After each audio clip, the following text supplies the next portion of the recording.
사랑합니다. 주를 사랑하사 구하시려고 저 십자가 고난 당하셨구나. 그가 시가 쓰신 내 주를 배우니 이전보다 더 사랑합니다. 내 평생에 힘쓴 그 큰 힘은 주 예수의 덕을 내 기림이라. 숨질 때에까지 지내야 할 말씀 이전보다 더 사랑합니다. 그 영광의 나라 나 들어가서 그 풍성한 은혜 늘 감사하니 금면류관 쓰고 나 찬송할 만 이전보다 더 사랑합니다. 아멘. 사도신경 우리 신앙 고백합니다. 나는 전능하신 아버지 하나님 천지의 창조주를 믿습니다. 나는 그의 유일하신 아들 우리 주 예수 그리스도를 믿습니다. 그는 성령으로 잉태되어 동정녀 마리아에게서 나시고 본디오 빌라도에게 고난을 받아 십자가 못 박혀 죽으시고 장사된 지 사흘 만에 죽은 자 가운데서 살아나셨으며 하늘에 오르시어 전능하신 아버지 하나님 우편에 앉아 계시다가 거기로부터 살아있는 자와 죽은 자를 심판하러 오십니다. 나는 성령을 믿으며 건강 공포와 성도의 교제와 죄를 용서받는 것과 몸의 부활과 영생을 믿습니다. 아멘. 오늘 하나님께서 우리에게 주신 말씀은 고린도전서 11장 2절로 12절까지 말씀입니다. 신약성경 고린도전서 11장 2절로 12절까지 말씀입니다.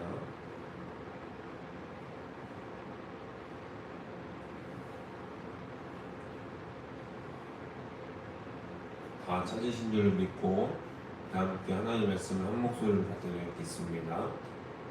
너희가 모든 일에 나를 기억하고 또 내가 너희에게 전하여 준 대로 그 전통을 너희가 지킴으로 너희를 칭찬하노라. 그러나 나는 너희가 알기를 원하노니 각 사람의 머리는 그리스도요 여자의 머리는 남자요 그리스도의 머리는 하나님이시라. 모든 남자로서 머리에 못을 쓰고 기도나 예언을 하는 자는 그 머리를 욕되게 하는 것이요 모든 여자로서 머리에 쓴 것을 벗고 기도나 예언을 하는 자는 그 머리를 욕되게 하는 것이니 이는 머리를 미는 것과 다름이 없습니다. 만일 여자가 머리를 가리지 않거든 깎일 것이요 만일 깎거나 미는 것이 여자에게 부끄러움이 되거든 가릴지니라. 남자는 하나님의 형상과 영광이니 그 머리를 마땅히 가리지 않거니와 여자는 남자의 영광이니라. 남자가 여자에게서 난 것이 아니요 여자가 남자에게서 났으며 또 남자가 여자를 위하여 지음을 받지 아니하고 여자가 남자를 위하여 지음을 받은 것이니 그러므로 여자는 천사들로 말미암아 권세 아래에 있는 표를 그 머리 위에 둘지니라. 그러나 주 안에는 남자 없이 여자만 있지 않고 여자 없이 남자만 있지 아니하니라. 이는 여자가 남자에게서 난 것 같이 남자도 여자로 말미암아 났습니다. 그리고 그 모든 것은 하나님에게서 났느니라. 아멘. 할렐루야. 오늘 말씀의 제목은 서로 어떻게 사랑하고 배려할 것인가 라는 말씀의 제목으로 하나님 앞에서 성도다운 삶이란 무엇인가, 또 은혜로 사는 자들의 모습은 어떤 것인지를 함께 나누면서 본문의 말씀으로 함께 은혜 받는 시간 되시기를 주님의 이름으로 소망하고 축복합니다. 우리가 살아가는 세상은 늘 두 가지의 충돌 속에 있죠. 바로 질서와 자유입니다. 질서만을 강조하면 억압되기 쉽고 자유만을 강조하면 무질서와 혼란을 야기하게 됩니다. 하나님의 피로 사신 교회라는 공동체는 이 두 가지를 어떻게 조화시켜야 하는지, 또 어떻게 이것을 서로 침범하지 않으면서 질서 가운데 자유를 누릴 수 있는지 늘 고민하고 해답을 찾아야 합니다. 성경에는 그 해답이 나와 있죠. 오늘 본문인 고린도전서 11장은 현대 그리스도인들이 읽기에 다소 난해하고 오해하기 쉬운 예배 시 머리에 수건을 쓰는 문제를 다루고 있습니다. 그러나 이 말씀의 이면에는 시대를 뛰어넘어서 오늘날 우리가 또 교회와 가정이 반드시 붙잡아야 할 창조의 신성한 질서와 복음 안에서 누리는 참된 자유와 상호 존중이라는 원리가 담겨 있습니다. 오늘 본문 말씀을 통해 공동체를 아름답게 세워가는 하나님의 지혜를 발견하고 그 지혜로 살아가는 저 여러분이 되기를 바랍니다. 바울은 고린도 교회 성도들이 전하여 준 전통을 지키는 것을 칭찬하며 먼저 영적 권위와 관계의 구조를 선언하고 있습니다. 너희가 모든 일에 나를 기억하고 또 내가 너희에게 전하여 준 대로 그 전통을 너희가 지킴으로 너희를 칭찬하노라. 그러나 나는 너희가 알기 원하노니 각 남자의 머리는 그리스도요 여자의 머리는 남자요 그리스도의 머리는 하나님이시라. 아멘. 여기서 머리라는 은유는 당시 고대 사회의 지배 구조를 뜻하는 수장의 개념이라기보다는 기원 또는 우선순위의 개념으로 이해해야 합니다. 창세기에서 여자가 남자의 갈빗대에서 취해진 창조의 순서와 기원을 상기시키고 있는 것이죠. 중요한 것은 그리스도의 머리는 하나님이라는 표현입니다. 성자 예수님은 성부 하나님과 본질과 영광에서 동등하시지만 구속사역을 위해 기꺼이 순종하셨습니다. 따라서 성경이 말하는 머리됨과 순종은 신분적 우열이나 혹은 차별의 개념이 아니라 공동체를 유기적으로 가능하게 하는 역할과 관계의 신성한 질서라는 것입니다. 세상은 권위 자체를 거부하거나 반대로 권위를 가지고 타인을 지배하고 흔들려고 합니다. 그러나 성도라는 것은요, 성도다운 삶이라는 것은요, 가정과 교회 안에서 하나님이 세우신 질서를 존중하는 삶입니다. 가정에서 남편의 권위를 인정하고 교회에서 영적 지도자들의 권위에 순종하는 것은 그들이 나보다 우월해서가 아니라는 것입니다. 질서의 하나님을 경외하기 때문에 그렇습니다. 간혹 이제는 목회자들의 나이가 본인보다 어려지는 경험을 하게 되는 권사님, 장로님들이 있을 겁니다. 그러면 그 권위에 대해서 내가 더 나이가 많고 내가 신앙생활의 경륜이 더 길기 때문에 이제 막 신학생으로 목회를 시작하는 그들에게 우리가 무시하거나 존중하지 않으면 될까요? 안 될까요? 안 된다는 겁니다. 나는 하나님을 경외하기 때문에 나보다 나이 어린 목회자를 존중하는 겁니다. 나보다 믿음의 경륜이 짧지만 저 신학생으로, 전도사로, 목사로 부르심받은 그 목회자들을 존중하고 그들을 섬기는 모습이 있어야 된다는 것입니다. 그러나 일부 장로님들, 일부 권사님들은 본인들이 나이가 더 많다고 해서, 본인들이 더 신앙의 경륜이 높다고 해서 그 어린 전도사님들이나 어린 목사님들을 무시하고 그들을 가르치려 하는 일부 편향된 잘못된 신앙을 가진 신앙인들이 있다라는 겁니다. 그러나 사랑하는 성도 여러분, 그것은 진정한 성도의 모습이 아니라는 겁니다. 온전히 하나님께서 부르신 소명이 있는 그 목회자들을 존중하고 교회 안에서 영적 지도자들을 존중하고 가정 안에서의 남편과 아내를 존중할 수 있는 이유는 내가 하나님을 경외하는 신앙을 가지고 있기 때문에 그렇다라는 거예요. 만일 교회 안에서 그런 모습을 보이지 못하는 신앙인들이 있다면 죄송하지만 하나님을 경외하지 않는 삶인 것입니다. 하나님을 경외하기보다는 내 지식과 내 지위와 내 안위만을 생각하는 못된 신앙인이라고 볼 수 있겠죠. 혹은 잘못된 신앙인이라고 보는 게 맞는 것입니다. 교회의 질서는 하나님으로부터 나옵니다. 질서가 무너진 곳에는 평안이 없죠. 간혹 잘 살펴보면 계속해서 문제가 일어나는 것들을 보면 목회자들을 존중하지 않고 목회자들 역시 성도들을 계속 지배하려 하고 하나님께서 허락하신 영적인 자유와 또 신성한 질서를 따지지 않고 자기의 생각만으로 통치하려고 하고 교회가 마치 자기 것인 것 마냥 마음대로 주무르려고 하는 목사들, 일부 전도사들, 그리고 넘어서 반대편에도 있죠. 영적 지도자들을 흔들고 교회 안에서 자꾸 자기의 의견을 관철시키려고 하는 문제가 대두될 때, 그 이해관계가 상충될 때 교회 안에서 문제가 많이 야기된다라는 겁니다.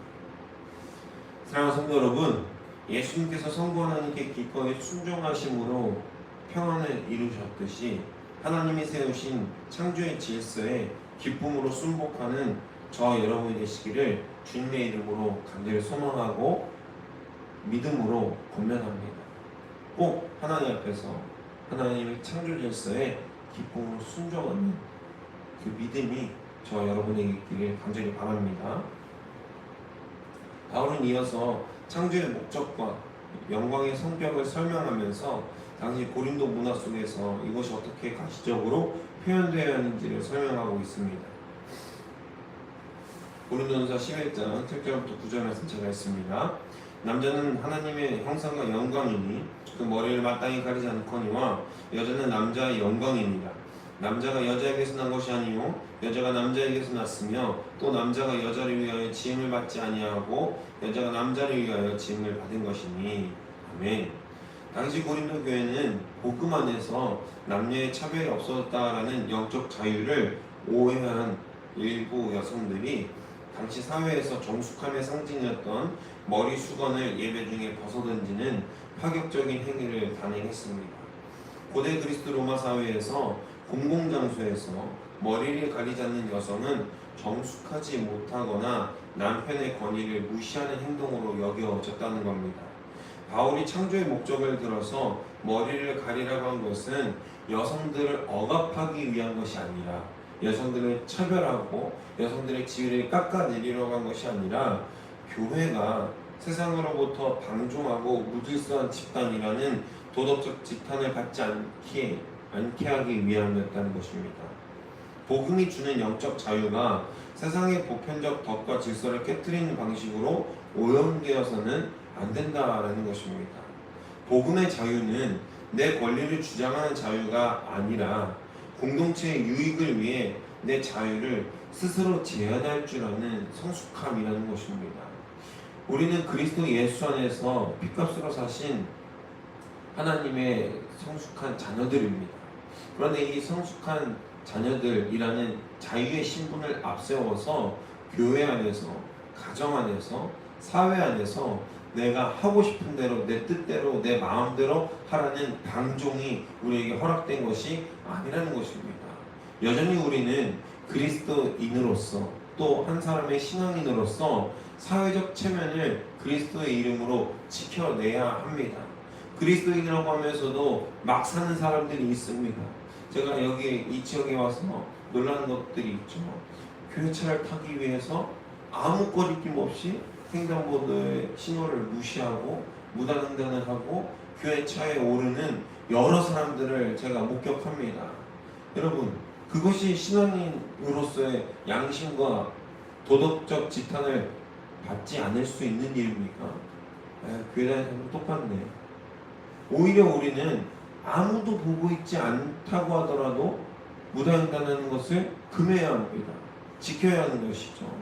이 사회가 정한 규범, 룰을 지켜야 하는데 우리가 나서서 교회 빨리 가야 한다고, 교회차가 기다리고 있다고 해서 무단횡단을 해서 교회 차에 올라타면 그것이 하나님께서 기뻐하시는 일일까요?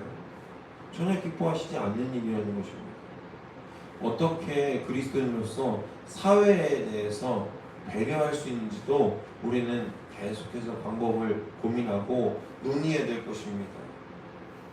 진정한 의미에서 나는 자유가 있기 때문에 나는 예수 그리스도 안에서 자유에 내 마음대로 할 거야 라는 식의 태도를 가지는 것은 아주 위험한 발상이라는 것입니다. 그것은 단순히 이기적인 방종에 불과한 것입니다. 성숙한 그리스도인들은 어떻습니까? 나의 자유로운 행동이 다른 이들에게 상처를 주지 않는지, 세상 사람들에게 또 하나님의 영광을 가리지 않는지를 한 번 더 고민해 보는 것입니다.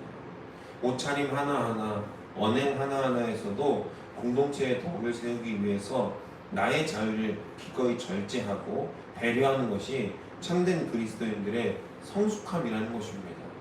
교회에서 짧은 옷을 입고 올 수 있죠. 노출이 심한 옷을 우리 자매분들이 입고 올 수 있습니다. 그러나 그것이 다른 이들 마음 가운데에 별로 덕을 세우지 못하게 된다면 한 번쯤은 고려해 봐야 되겠죠. 목회자가 주일날 샌들 신고 오고 쪼리 신고 오고 강단에 선다고 생각해 보십시오. 어떻습니까? 마음에 굉장한 센세이셔널한 어떤 긍휼한 마음이 듭니까? 아, 우리 목사님은 진짜 힙한 목사님이어가지고 교회 예배 올 때 쪼리 신고 강단에 올라간다. 여러분 이해가 됩니까? 이해가 잘 되지 않죠. 그래서 목회자들은 그렇게 하지 않는 겁니다. 성도에게 덕을 세우기 위해서, 본질적으로 다른 이들에게 상처를 주지 않기 위해서 그렇게 한다라는 겁니다. 그것이 바로 그리스도인들의 성숙함이죠. 교회의 유익을 먼저 생각하고 하나님의 유익을 먼저 생각하는 복되고 성숙한 그리스도인들이 되시기를 주님의 이름으로 소망하고 축복합니다. 본문의 가장 핵심적인 영적 반전이자 결론은 바로 뒤이어서 등장하죠. 앞서 창조의 순리를 따라서 질서를 강조했던 바울은 이제 복음 안에서 남녀가 가질 각자의 절대적 우월성을 배격하고 완전한 상호 의존성을 선언하며 본문의 정점을 이루고 있습니다. 본문 말씀 11절부터 12절까지 말씀입니다. 그러나 주 안에는 남자 없이 여자만 있지 않고 여자 없이 남자만 있지 아니하니라. 이는 여자가 남자에게서 난 것 같이 남자도 여자로 말미암아 났습니다. 그리고 그 모든 것은 하나님에게서 났느니라. 아멘. 할렐루야. 남자가 먼저 창조되었을지 몰라도 그 이후에 모든 남자는 여자의 태를 통해서 태어납니다. 결국 이 모든 생명의 역사는 하나님에게서 나온 것이죠. 따라서 주 안에서 어느 한 성이나 직분이나 다른 한쪽 위에서 누구도 군림할 수 없습니다. 머리는 가장 위에 있는 분은 하나님이시기 때문에 그렇습니다. 질서 속에서 상호 존중하며 의존하며 서로를 하나님의 영광에 반영하는 존귀한 존재로 대해야 할 것입니다. 교회 안에는 다양한 직분과 은사가 있습니다. 목회자가 있고 중직자가 있으며 보이지 않는 곳에서 봉사하는 이들이 있습니다. 가정에도 부모와 자녀, 남편, 그리고 아내가 있죠. 이 모든 관계에서 기억해야 할 것은 우리는 서로가 없으면 존재할 수 없는 유기적 공동체라는 사실을 꼭 기억하십시오. 내가 너보다 더 중요해 라는 교만을 버리십시오. 서로를 나보다 낮게 여기고 나를 통해 상대방이 빛나도록 돕는 상호 존중이 오늘날 우리에게, 우리의 가정에서, 우리 교회에서 필요한 줄로 믿습니다. 모든 것이 하나님께로부터 왔음을 고백하고 기억할 때 우리는 비로소 서로를 향해 진심 어린 존경과 감사를 보낼 수 있게 됩니다. 사랑하는 성도 여러분, 말씀을 정리합니다. 바울은 고린도 교회에 준 권면을 한번 생각해 보시기 바랍니다. 예배 때 모자를 쓰느냐 마느냐 이런 의식적인 의례적인 문제가 아니었죠. 그것은 하나님이 세우신 질서를 존중하되 복음 안에서 어떻게 자유를 가지고 서로 사랑하고 배려할 것인가라는 문제가 더 그 안에 참된 뜻으로 내재되어 있었습니다. 본질적인 외침이죠. 서로 어떻게 사랑할 것인가, 어떻게 배려할 것인가. 우리가 속한 가정과 교회를 돌아봅니다. 나의 자유를 주장하느라고 다른 사람의 마음을 아프게 하거나 공동체의 질서를 깨뜨리고 있지는 않은지, 반대로 질서라는 명목하에 타인을 억압하고 있지는 않은지, 모든 것의 주권자가 하나님이심을 인정하시길 바랍니다. 주님이 세우신 권위와 질서에 기쁨으로 순종하되 복음 안에서 형제와 자매를 격려하고 배려하는 삶을 살아가는 저와 여러분이 되시기를 주님의 이름으로 소망하고 축복합니다. 기도합니다. 사랑하는 하나님, 교회와 가정에 세워주신 창조의 질서를 존중하며 복음 안에 참된 자리를 배우게 하여 주옵소서. 내 권리만 주장하는 방종을 버리고 공동체의 덕을 위하여 스스로 자유를 제한하는 성숙한 신앙을 허락하여 주옵소서. 주 안에서 서로 없이는 존재할 수 없는 유의적 존재임을 기억하고 상호 의존하게 하여 주옵소서. 모든 지체를 나보다 낮게 여기며 나를 통해 형제 자매가 더욱 빛나게 되는 그 거룩한 삶을 사랑하며 이루게 하여 주시옵소서. 질서와 자유가 아름답게 조화되어 하나님의 영광만을 더욱 드러낼 수 있는 저와 우리 함께 가는 교회가 될 수 있는 기쁨으로 세워주시옵소서. 감사드리며 이 모든 말씀 우리 주 예수 그리스도의 이름으로 기도합니다. 아멘. 사랑해 주님 감사합니다. 주님께서 허락하신 귀한 은혜가 우리에게 있음을 기억하고 우리 시간 기도하며 나아가오니 아버지 우리에게 다음 세대와 또 지역사회에서 그리스도의 성숙한 자유와 또 질서를 통하여서 함께 연합하고 공동체라는 이름으로 덕을 세워나갈 수 있는 복된 그리스도인이 될 수 있도록 인도하여 주시옵소서. 우리가 그리스도인으로서 서로 사랑하고 배려하지 못한다면 이 사회에 지탄받는 도덕적 규범을 계속해서 어기고 내 마음대로 내 자유와 내 질서 속에서 내가 정한 틀 안에서 방종을 이어간다면 전혀 그리스도인으로서의 삶으로 덕을 세우지도 못하고 열매도 세우지 못하는 삶을 살아가게 될 것입니다. 바라기는 저와 여러분이 바라기는 우리 함께 가는 교회가 하나님의 이름 앞에서 더욱더 질서를 지키고 더욱더 사랑하고 더욱더 배려하며 나아갈 수 있는 거룩하고 복된 성도들이 될 수 있도록 주님 도와주시옵소서.